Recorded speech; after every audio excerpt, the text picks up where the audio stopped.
आज हम करेंगे JEE previous year questions. Latest question है, फिजिक्स चैप्टर है ऑल्टरनेटिंग करंट। चलिए जी, तो आपको हर बार की तरह पहले ये क्वेश्चन खुद से ट्राई करने हैं, फिर ये वीडियो आगे प्रोसीड करना है सही ऑप्शन के लिए, करेक्ट आंसर के लिए। Primary side of a transformer. तो क्वेश्चन नंबर 1, एक ट्रांसफार्मर है,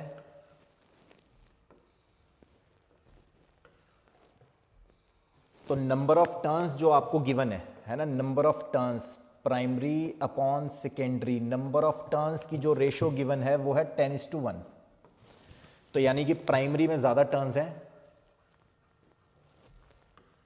प्राइमरी में आप इनपुट देंगे तो इनपुट प्राइमरी आपको गिवन है 230 वोल्ट, 230 वोल्ट एंड फ्रीक्वेंसी है 50 हर्ट्ज का इनपुट हम दे रहे हैं। प्राइमरी और सेकेंडरी की टर्न रेशो गिवन है, लोड रेजिस्टेंस, तो आउटपुट में जो लोड रेजिस्टेंस है वो हमें गिवन है, लोड रेजिस्टेंस है 46 ओम। हमें निकालना क्या है, पावर कंज्यूम्ड। तो यहां पे पावर निकालनी है कि पावर कितनी कंज्यूम्ड होगी। चलिए जी ठीक, तो मैंने इसमें क्या फंडा लगाया, हमें पता है voltage in secondary over voltage in primary, number of turns in secondary number of turns in primary. तो वोल्टेज इन सेकेंडरी यहां से निकाल लेंगे, वोल्टेज इन प्राइमरी आपको गिवन है 230, number of turns primary upon secondary, primary upon secondary की ratio given है 10:1। तो यहां से हमारे पास सेकेंडरी की वोल्टेज आई 23 वोल्ट। हमें निकालनी है कि पावर कितनी कंज्यूम करेगा, है ना, पावर कितनी कंज्यूम करेगा। ये कैसा सा ट्रांसफार्मर है, स्टेप डाउन है ना, जिसमें नंबर ऑफ टर्न्स प्राइमरी में ज़्यादा हो सेकेंडरी में कम हो, नंबर ऑफ टर्न्स प्राइमरी में ज़्यादा हो सेकेंडरी में कम हो, तो उसको क्या बोलते हैं, स्टेप डाउन ट्रांसफार्मर। तो पावर डिसिपेटेड कितनी होगी आउटपुट में, तो V² अपॉन R है ना, आउटपुट वोल्टेज का स्क्वायर अपॉन R, वोल्टेज है 23 इंटू 23, R रेजिस्टेंस है 46, तो 23 अपॉन 2 कितना हो गया, 11.5 वाट है ना, 11.5 वाट। देखते हैं कोई ऑप्शन है, हाँ जी बिल्कुल है, option C is the right answer. तो इस क्वेश्चन का आंसर था ऑप्शन सी। चलिए जी, अच्छा क्वेश्चन था, लेटेस्ट क्वेश्चन 24 जैन है ना, 24 जैन 27 का क्वेश्चन है। चलिए नेक्स्ट क्वेश्चन, ये भी उसी साल लेटेस्ट 24 में ही आया हुआ है ये क्वेश्चन। पहले आपको खुद से ट्राई करना है। A series LCR circuit with inductance, inductance given है, कैपेसिटेंस गिवन है, रेजिस्टेंस गिवन है, is connected across N AC source of 220 volt 50 hertz supply. Power factor हमें निकालना है, पावर फैक्टर कितना होगा। तो पावर फैक्टर किसे बोलते थे, कॉस फाई को बोलते थे, है ना, पावर फैक्टर किसे बोलते हैं, कॉस फाई को बोलते हैं। चलिए ये ठीक, ये हमें निकालना है। सबसे पहले हम निकाल लेते हैं एक्सएल, निकालते हैं एक्सएल। एक्सएल होता है जी ओमेगा एल, ओमेगा होता है 2 पाई एफ इंटू एल, तो 2 पाई एफ फ्रीक्वेंसी हमें गिवन है 50 हर्ट्ज, एल इंडक्टर की इंडक्टेंस हमें गिवन है 100 ओवर पाई। ये पाई इसलिए गिवन है कि पाई से पाई कट हो जाए। मिली हेनरी, मिली का मतलब होता है 10⁻⁻3। चलिए जी, तो पाई से पाई कट, 2 इंटू 50, 100 ये हो गया, 100 ये हो गया, 10⁻³ का मतलब है नीचे जाके 10⁻3, इतने Henry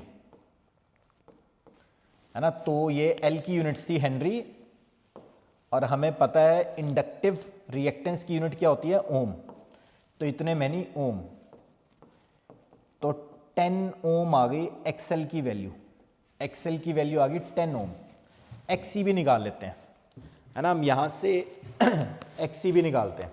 capacitive reactance, capacitive reactance का फॉर्मूला होता है 1/ωc, ओमेगा की again value 2 pi F, F is 50 and C, capacitor की कैपेसिटेंस गिवन है 10⁻³ अपॉन पाई, अगेन पाई से पाई कट, 1/100, 10⁻³ ऊपर जाके बन गया 10⁻³ दो जीरो से दो जीरो कट, तो इंडक्टिव नहीं कैपेसिटिव रिएक्टेंस की वैल्यू कितनी आई 10 ओम। ये बड़ा स्पेशल केस है, जिसने अच्छे से चैप्टर पढ़ रखा है उसको ध्यान आ गया होगा। ये एक बड़ा स्पेशल केस है, जब XL is equal to XC हो जाए, inductive reactance and capacitive reactance बराबर आ जाए, उस केस को रेजोनेंस बोलते हैं। बड़ा ही फेमस केस है रेजोनेंस का, जब inductive reactance and capacitive reactance बराबर आ जाए तो उस केस को रेजोनेंस कहते हैं। रेजोनेंस में पावर फैक्टर कितना होता है? Unity, that is 1। तो इस क्वेश्चन का आंसर कितना हो गया? 1। तो पावर फैक्टर रेजोनेंस के केस में पावर फैक्टर कितना होता है? कैसे होता है ये देखो जी, करंट हमेशा यहाँ होता है सीरीज LCR सर्किट में, यहाँ होता है रेजिस्टेंस, वोल्टेज अक्रॉस रेजिस्टेंस, ये होता है वोल्टेज अक्रॉस कैपेसिटेंस, यहाँ होती है voltage across resistance, sorry inductance. तो रेजोनेंस के केस में this is equal to this, है ना। तो रेजोनेंस के केस में voltage across inductance and voltage across capacitance ये दोनों कट हो जाती है। तो V में और I में नेट करंट और नेट वोल्टेज में एंगल कितना हो गया? नेट वोल्टेज और नेट करंट में एंगल हो गया 0 डिग्री। पावर फैक्टर कहते हैं कॉस फाई को, फाई है जी 0 डिग्री, तो कॉस 0 डिग्री कितना हो गया? 1। तो रेजोनेंस के केस में पावर फैक्टर कितना होता है? हमेशा 1। तो इस क्वेश्चन का करेक्ट आंसर कितना है? 1। चलिए जी, इंटीजर टाइप क्वेश्चन था, तो इस क्वेश्चन का आंसर हो गया 1। नेक्स्ट आगे बढ़ते हैं, आज का question number 3। An AC voltage, तो वोल्टेज आपको इंस्टेंटेनियस वोल्टेज गिवन है, तो कहते हैं ये अप्लाई कर रखी है आपने सीरीज LCR सर्किट में, जो जिसमें से करंट इतना ड्रॉ हो रहा है, एवरेज पावर डिसिपेटेड हमें निकालनी है। जिन क्वेश्चन में रेजिस्टेंस होती है वहाँ पावर खर्च होती है। जब क्वेश्चन प्योर कैपेसिटर का होता है ना, तो AC source with capacitance only, तब एवरेज पावर या पावर डिसिपेटेड कितनी होती है? 0 होती है। जब AC source with inductance only, जब खाली इंडक्टर होता है AC सोर्स के साथ, तब भी पावर कितनी खर्च होती है? 0 होती है। तो पावर खर्च सिर्फ रजिस्टर वाले केसेस में होती है, जिस केस में रजिस्टर होना चाहिए वहाँ पावर खर्च होती है। तो यानी कि पावर डिसिपेटेड पूछा है आपको, वोल्टेज गिवन है दिस, करंट गिवन है दिस, तो पावर खर्च कितनी होगी? एवरेज पावर का फॉर्मूला होता है voltage RMS, current RMS and cos phi, VI cos phi, ये आंसर होता है पावर डिसिपेटेड का। तो आपको वोल्टेज गिवन है 20 sin 200 पाई टी। यहां से ये 20 वोल्टेज कौन सी होती है ना? V0, मतलब कि amplitude voltage, maximum voltage, amplitude voltage, maximum voltage कितनी है जी? 20 वोल्ट। अच्छा, करंट का एक्सप्रेशन, तो इंस्टेंटेनियस करंट कितना गिवन है? इंस्टेंटेनियस करंट गिवन है 10 sin 200 pi T plus pi by 3, plus pi by 3।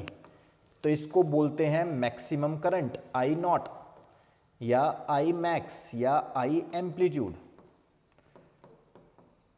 ये कितना गिवन है हमें? 10 एम्पियर गिवन है। अच्छा, दोनों में फेज डिफरेंस कितना है? ओमेगा टी प्लस फाई, दोनों में फेज डिफरेंस कितना गिवन है? दिस माइनस दिस, तो पाई बाय 3 का फेज डिफरेंस गिवन है। आपको ये याद होना चाहिए RMS करंट कितना होता है? I0 by root 2, I0 by root 2। RMS current कितना होता है? I0 by root 2। इसी तरह VRMS कितना होता है? वोल्टेज RMS होता है जी V0 बाय रूट 2। अब हमें सारी वैल्यूज डालनी है। एवरेज पावर डिसिपेटेड बोर्ड्स के लिए भी फेवरेट क्वेश्चन है, जेईई मेंस के लिए भी फेवरेट क्वेश्चन है, बहुत इजी है बट ट्रिकी है। तो एवरेज पावर कितनी होती है? VRMS IRMS cos phi. VRMS होता है जी V0 बाय रूट 2, IRMS होता है I0 by root 2। Cos phi, voltage और करंट में कितने का फेज डिफरेंस है? तो कितने का फेज डिफरेंस था? पाई बाय 3, यानी 60 डिग्री। हाँ जी, वोल्टेज V0 कितना गिवन है हमें? 20 वोल्ट, तो 20 by root 2। I0 current amplitude कितना गिवन है? 10 एम्पियर, तो 10 बाय रूट 2। कॉस 60 डिग्री की वैल्यू होती है हाफ, तो ये कितना आया 20 इंटू 10 न्यूमरेटर में, √2 इज 2 इंटू 2 डिनोमिनेटर में, तो 2 इंटू 2 4 4 5, तो 50 वॉट। 50 वॉट पावर डिसिपेट हो रही है। खर्च करने वाला एलिमेंट हमेशा रेजिस्टेंस होता है, तो इस क्वेश्चन का आंसर आ गया जी ऑप्शन डी। तो option D is the right option. चलिए जी नेक्स्ट करते हैं क्वेश्चन नंबर 4। आज का क्वेश्चन नंबर 4 अच्छा क्वेश्चन है, ये भी 24 का 1 Feb 24 वाली शिफ्ट में था, जेई मेंस का अच्छा क्वेश्चन है। In series LCR circuit capacitance is changed from C to 4C, है ना। तो अच्छा, रेजोनेंस फ्रीक्वेंसी अनचेंज रखने के लिए कहते हैं न्यू इंडक्टेंस बताओ क्या होगी। तो रेजोनेंस फ्रीक्वेंसी सेम रखनी है, तो रेजोनेंस फ्रीक्वेंसी जो है वो सेम रखनी है। फॉर्मूला होता है 1/√LC, ये पहले का, और ये नई इंडक्टेंस नई कैपेसिटेंस, पुरानी इंडक्टेंस पुरानी कैपेसिटेंस, और L' क्या है, नई इंडक्टेंस नई कैपेसिटेंस। तो कहते हैं capacitance changed from C to 4C। पहले कैपेसिटेंस C थी, अब 4C हो गई, 4C। चलो ये ठीक। तो कहते हैं बताओ इंडक्टेंस में क्या चेंज आएगा। फ्रीक्वेंसी सेम रखनी है, इंडक्टेंस में क्या चेंज आएगा। तो क्रॉस मल्टीप्लाई करते हैं, L'4C is equal to √LC, squaring both side, L'4C is equal to LC, C से C कट, तो नई इंडक्टेंस क्या आ गई, L/4। नई इंडक्टेंस कितनी आई, L/4। तो पहली ही ऑप्शन देखने में लगेगा, ये ट्रिक लगाते हैं जेई मेंस में, क्या करते हैं, कैसे क्वेश्चन देते हैं कि आपको लगे कि ऑप्शन ए है बट होती नहीं है। तो यहां पे क्या है, रिड्यूस्ड बाय L/4। तो अब नई इंडक्टेंस आई है, नई इंडक्टेंस का आंसर आया है L/4, वो इतने से कम नहीं हुई है। पहले इंडक्टेंस L थी, अब हुई है L/4, ये आंसर आया है। तो रिड्यूस नहीं हुई है ना, यहां तक इसकी वैल्यू पहुंच गई है। तो इस क्वेश्चन का आंसर है सी, कि जो नई इंडक्टेंस है वो क्या हो गई है, पुरानी से 3/4 टाइम्स रिड्यूस हो गई है, और अब L/4 पहुंच गई है। तो इस क्वेश्चन का आंसर कितना आना था, ऑप्शन सी, जो देखने में लग रहा था ऑप्शन ए, है ना। तो पहले इंडक्टेंस थी L में से हमने माइनस किया 3L/4, तो नई इंडक्टेंस आई है L/4। तो कितने से रिड्यूस कर गई, 3L/4 से रिड्यूस की है। तो इस क्वेश्चन का आंसर था ऑप्शन सी। चलिए जी, ट्रिकी क्वेश्चन था, थोड़ा ध्यान रखना है। ऑप्शन को सिलेक्ट करते हुए हमेशा ध्यान रखना है, वो चाहेंगे कि आपका क्वेश्चन गलत हो, बट आपने अपना क्वेश्चन ठीक करके आना है। नेक्स्ट है जी question number 5। A transformer has an efficiency. तो ट्रांसफॉर्मर की एफिशिएंसी गिवन है हमें 80%। वर्क्स एट, तो वोल्टेज प्राइमरी वोल्टेज गिवन है जी 10 वोल्ट, एंड पावर, तो स्टार्टिंग में पावर इनपुट जो गिवन है वो है 4 kilowatt. If the secondary voltage, तो सेकेंडरी वोल्टेज हमें गिवन है 240 वोल्ट।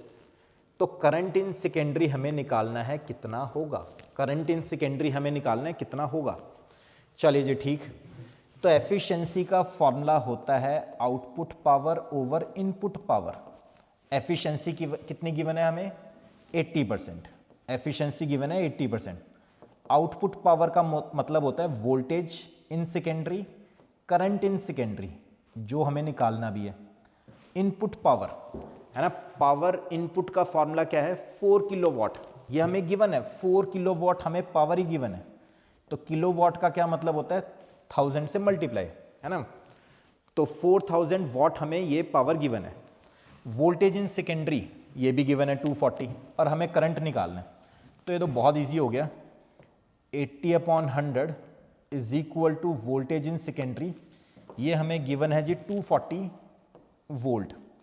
करंट इन सेकेंडरी हमें निकालना है, अपॉन इनपुट पावर गिवन है जी 4000। तो ये 0 से ये 0 कट, 2 0 से यहाँ ये कट, 4 6 24, तो 80 इज इक्वल टू 6 IS। बहुत अच्छे से फॉर्मूलाज पे कमांड होनी चाहिए, चैप्टर बड़े अच्छे से समझा हुआ होना चाहिए, हर चैप्टर के 50 to 60 क्वेश्चन आपने ट्राई किए होने चाहिए, या कम से कम पी वाई क्यूज़ हर चैप्टर के आपको अच्छे से लगा के जाने हैं। 2020 के बाद वाले पी वाई क्यूज़ अगर आप अच्छे से करके जाएंगे तो जेई मेंस में आप अच्छा रैंक लेके आएंगे। चलिए जी, तो I S current in secondary कितना हो गया 80/6, तो यानी कि 40/3 यानी कि 13.33 एम्पियर, 13.33 एम्पियर। देखिए कोई ऑप्शन है, हाँ जी बिल्कुल है। तो इस क्वेश्चन का आंसर आ गया ऑप्शन बी। अच्छा क्वेश्चन था। ट्रांसफार्मर के ऊपर क्वेश्चन आप 2-3 क्वेश्चन मान के चलिए कि आने ही आने हैं। बोर्ड में भी ट्रांसफार्मर का क्वेश्चन आता है और जेई मेंस में भी ट्रांसफार्मर का क्वेश्चन जरूर आता है। स्कूल के बोर्ड में वाइवा में आपसे फाइनल प्रैक्टिकल में सबसे ज़्यादा क्वेश्चन एसी से पूछेंगे, ट्रांसफार्मर से पूछेंगे। नेक्स्ट क्वेश्चन नंबर 6, बहुत अच्छा क्वेश्चन है। आज का लास्ट क्वेश्चन हमारा question number 6। A parallel plate capacitor, तो पैरेलल प्लेट कैपेसिटर की कैपेसिटेंस हमें गिवन है 200 पिकोफैरेड। पिकोफैरेड का मतलब होता है 10⁻⁻12। It is connected to a 230 volt AC supply. Capacitor AC के साथ ही काम करता है, डीसी को तो ब्लॉक कर देता है, जाने ही नहीं देता आगे। तो ये वोल्टेज हमें गिवन है। जब कुछ भी ना पता हो तो वोल्टेज आरएमएस है ना, हमेशा आरएमएस वोल्टेज गिवन होती है 230 volt with N angular frequency 300 radian. Omega की यूनिट रेडियन में ही होती है। सिंपल फ्रीक्वेंसी की यूनिट हर्ट्ज में होती है या रेवोल्यूशन पर सेकंड में होती है, बट ओमेगा की यूनिट्स रेडियन में ही होती है। RMS value of conduction current, तो हमें RMS value of conduction current निकालना है। एंड द डिस्प्लेसमेंट करंट, तो डिस्प्लेसमेंट करंट भी निकालना है। तो अगर आपको ध्यान हो, कंडक्शन करंट जो वायर से फ्लो होता है उस करंट को बोलते हैं कंडक्शन करंट। जो कैपेसिटर की प्लेट्स के बीच में फ्लो करता है उस करंट को क्या बोलते हैं, डिस्प्लेसमेंट करंट। ये दोनों करंट्स का मैग्नीट्यूड सेम होता है, दोनों के आने का रीजन डिफरेंट होता है ना। ये तो होता है rate of flow of electrons, और ये वेरिएबल इलेक्ट्रिक फील्ड की वजह से करंट आता है जिसको क्या बोलते हैं, डिस्प्लेसमेंट करंट। तो कैपेसिटर की प्लेट्स के बीच में वेरिएबल इलेक्ट्रिक फील्ड जब होती है उसकी वजह से जो करंट आता है उस करंट को क्या बोलते हैं, डिस्प्लेसमेंट करंट। कंडक्शन करंट और डिस्प्लेसमेंट करंट के आने का कारण डिफरेंट है, बट दोनों मैग्नीट्यूड वाइज सेम होते हैं। तो जो भी आंसर कंडक्शन करंट का आएगा वही सेम आंसर डिस्प्लेसमेंट करंट का भी आएगा। तो कहते बताओ ये आरएमएस करंट कितना होगा। तो आई आरएमएस करंट कितना होगा, I RMS is voltage RMS upon XC, है ना, वोल्टेज ओवर रेजिस्टेंस। कैपेसिटर की रेजिस्टेंस को क्या बोलते हैं, कैपेसिटिव रिएक्टेंस। तो वोल्टेज गिवन है 230, एक्सी का फॉर्मूला होता है जी 1/ω/c। तो 230 into omega, omega is 2πf into C. चलिए जी, तो 230 into 2 into pi into F is, अच्छा ओमेगा गिवन है ना, ओमेगा ही हमें गिवन है एज इट इज, ओमेगा की वैल्यू हमें गिवन है। तो ओमेगा की वैल्यू डायरेक्ट पुट कर सकते हैं 300। एंड सी कैपेसिटर की कैपेसिटेंस भी हमें गिवन है 200 पिकोफैरेड। पिको का मतलब होता है 10⁻⁻12। यूनिट्स का ख्याल रखना है, इतने मैनी एम्पियर। तो ये कितना आ गया, 3 इंटू 2 6, 6 इंटू 23, तो 6 3 18, तो 138 इंटू 10⁻5 इंटू 10⁻⁻12। तो यहाँ से अगर हम देखते हैं तो 138 इंटू 10⁻⁻7 हमें गिवन है माइक्रो में। माइक्रो का मतलब होता है -6, तो यहाँ हमें, यहाँ -6 तो मतलब बढ़ा दिया, 1 यूनिट से बढ़ा दिया, तो यहाँ घटाना है। तो 1 यूनिट से 1 डेसिमल इधर आ जाएगा, तो 13.8। यहाँ छोटा कर दिया तो यहाँ बढ़ा दिया, यहाँ 1 यूनिट से बढ़ा दिया, 10 से मल्टीप्लाई कर दिया, तो इसको 10 से डिवाइड करना है। तो 13.8 इंटू 10⁻⁻6 यानी कि 13.8 माइक्रो एम्पियर। ये है जी कंडक्शन करंट, और इसी को कहते हैं डिस्प्लेसमेंट करंट। तो सही ऑप्शन है ऑप्शन डी। ऑप्शन डी में दोनों 13.8 micro ampere and micro ampere. तो बहुत अच्छा क्वेश्चन था। डिस्प्लेसमेंट करंट को भी इन्वॉल्व किया गया था, तो कंडक्शन करंट और डिस्प्लेसमेंट करंट दोनों सेम होते हैं। अगली बार और अच्छे अच्छे चैप्टर और अच्छे क्वेश्चंस के साथ मिलेंगे। अगर वीडियो अच्छी लगे तो लाइक कीजिए, कमेंट कीजिए, शेयर कीजिए, सब्सक्राइब कीजिए हमारा यूट्यूब चैनल सिंपल पढ़ाई। Thank you.